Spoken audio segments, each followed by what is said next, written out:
Meron po tayong home service ngayon na isang LED chandelier. Ayaw na daw ito umilaw, dito lang sa J. Watten Salon, sa may JP Laurel Avenue, Bahada ng Davao City. Almost 5 years na daw itong item nila, at last month lang ito nasira, kaya ito ang aayusin natin ngayon. Mabuti na lang dumating yung mga parcel ko sa mga spare dito sa mga LED chandelier, at magagamit ko din ito agad. Sa mga meron mga LED chandelier na di na umilaw, PM ninyo lang kami, at pa-picture na lang sa item, kasi pwede pa natin yan magawa ng paraan kung wala na mabibili spare parts sa store. Maraming salamat po. After namin maibaba ang item, agad namin ito tinatry na di nakakonect ang relay niya at direct connection na lang, at isa lang ang umilaw, ang one layer lang at dilaw lang ang umilaw, at kumikirap-kirap na lang pag e-tester ito, kaya ang solution nito opera na lang para ma-restore ang item na ito.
Binakla. Virgin Eva. Wait lang mga.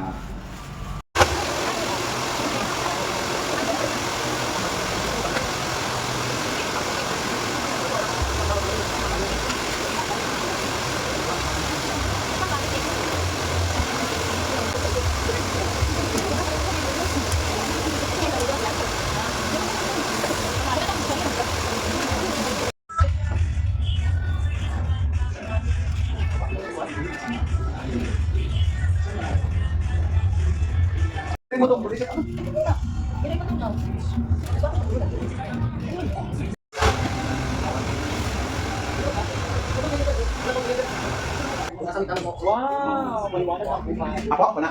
Wow! Magwa kong yelo. Na.